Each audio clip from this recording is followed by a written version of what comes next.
नमस्कार मित्रहो, दी पॉलिटिक्स चॅनलवर आपल्या सर्वांचं स्वागत आहे. मित्रहो, आज आपण पाहणार आहोत की महानगरपालिकेच्या ज्या निवडणुका झालेल्या आहेत त्यामध्ये भिवंडी महापालिकेमध्ये भाजपचा करेक्ट कार्यक्रम, पडद्यामागं नेमकं काय घडलं, काँग्रेसने कसा फिरवला सगळा गेम, हे आपण आजच्या व्हिडिओमध्ये जाणून घेणार आहोत. भिवंडी महापालिकेत काँग्रेसच्या पाठिंब्यावर नारायण चौधरी हे महापौर झालेली आहेत, त्यामुळे भाजपला मोठा धक्का बसल्याची चर्चा आहे. आणि मग ही चर्चा काय आहे?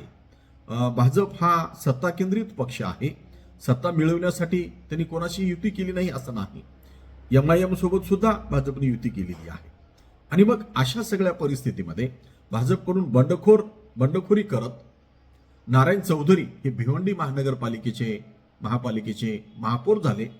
त्यांना काँग्रेसची 30 तर शरद पवार राष्ट्रवादी काँग्रेसची 12 आणि भाजप बंडखोरांची 6 अशी 48 मतं मिळाली. प्रथमच भाजपची नगरसेवक फोडत काँग्रेसने गेम फिरवलेला आहे.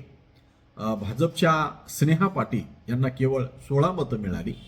भाजपचे 22 नगरसेवक असताना त्यांनी 16 मतं मिळाली, म्हणजे 6 मतं फुटली, हे स्पष्ट झालेलं आहे.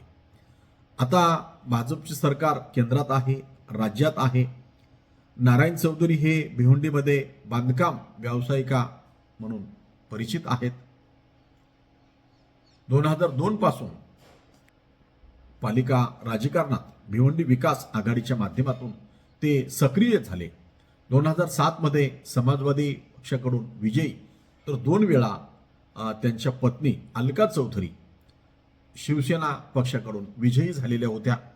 अशी त्यांना पार्श्वभूमी आहे. आणि भिवंडी महापालिका चौधरींनी रिक्स घेतली आणि चौधरी यांना भाजपने महापौर पदाचा शब्द दिला होता. मात्र ऐनवेळी शब्द फिरवत त्यांनी जाहीर झालेले नाव मागे घेत स्नेहा पाटील यांचे नाव जाहीर करण्यात आले. यामागे भाजपचे शहर अध्यक्ष असल्याचे सांगितले जाते. मात्र यातून चौधरी हे प्रचंड दुखावले गेले. त्यामुळे त्यांनी रिक्स घेण्याची तयारी दाखवली आणि त्यातूनच काँग्रेसने संधी साधली आणि गेम पूर्ण पालटून टाकला. काँग्रेसने महापौर पद सोडले आणि काँग्रेसकडे सर्वाधिक 30 नगरसेवक होते. तसेच शरद पवारांच्या राष्ट्रवादीला सोबत घेत त्यांच्याकडे 42 सदस्य संख्या होत होती. समाजवादी पक्षाने त्यांना सुरुवातीला पाठिंबा दिला होता, मात्र ऐनवेळी महापौर पदासाठी आडून बसले. त्यामुळे काँग्रेस आघाडीला बहुमत नसल्याचे चित्र समोर आले. आपला महापौर होणार नाही हे काँग्रेसला स्पष्ट दिसत होते. त्यामुळेच त्यांनी उपमहापौर पद घेत महापौर पद बंडखोर चौधरी यांना दिले. भाजपचा बंडखोर उपमहापौर, भाजपच्या ज्या 6 नगरसेवकांनी बंडखोरी केली त्यामध्ये सुहास नकाते हे देखील होते. तेच भाजपचे उपमहापौर पदाचे उमेदवार होते. विशेष म्हणजे त्यांना भाजपच्या 22 पैकी 21 नगरसेवकांनी मतदान केले. त्यामुळं भाजपमधील बंडखोरी ही वरिष्ठ नेत्यांच्या आशीर्वादानेच झाली असल्याची चर्चा आहे. आता या विकास पाटील यांची कोणार्क आघाडी ही भिवंडीमध्ये नेहमीच प्रभावशाली राहिलेली आहे. 10 वर्षापेक्षा अधिक वर्ष महापौर पद विकास पाटील यांच्या कोणार्क आघाडीकडे राहिले होते. त्यामुळे विकास पाटलांना थांबवण्यासाठी सगळेच पक्ष भेद विसरून एकत्र आल्याची चर्चा आहे. यामध्ये भाजप एका आमदाराचे आणि शरद पवारांचे खासदार बाळ्यामामांचा देखील समावेश आहे. विशेष म्हणजे चौधरींना रिक्स घेण्यासाठी भाजपच्या पडद्यामागच्या हालचालीमुळे पाठबळ मिळाले.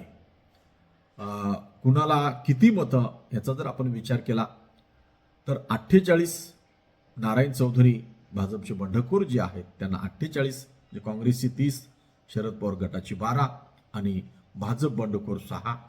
तर विकास पाटील कोणार्क विकास आघाडी यांना 25 मतं मिळाली. शिवसेना शिंदे शिवसेनेची 12, कोणार्क विकास आघाडीची 4, समाजवादी 6, भिवंडी विकास आघाडीची 3, स्नेहा पाटील यांना भाजपची 16 आणि 6 मतं फुटली. असं हे मतांचं विभाजन आहे. मित्रहो, आपल्याला काय वाटते?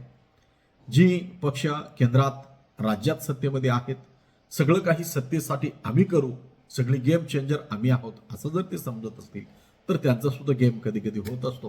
हे या ह्याच्यातून नारायण चौधरीच्या बंडखोर भाजपमधून होऊन ते काँग्रेसने कशा पद्धतीने पडद्यामागं गेम केला आणि यामध्ये भाजपच्या सुद्धा काही अंतर्गत कलांचा आहे काय या गोष्टी लक्षात घ्याव्या लागतील. पहिल्यांदाच जे भाजपची 6 उमेदवार फुटून तिकडे मतदान केली आणि काँग्रेसच्या पाठिंब्याने नारायण चौधरी हे महापालिकेचे महापौर झाले.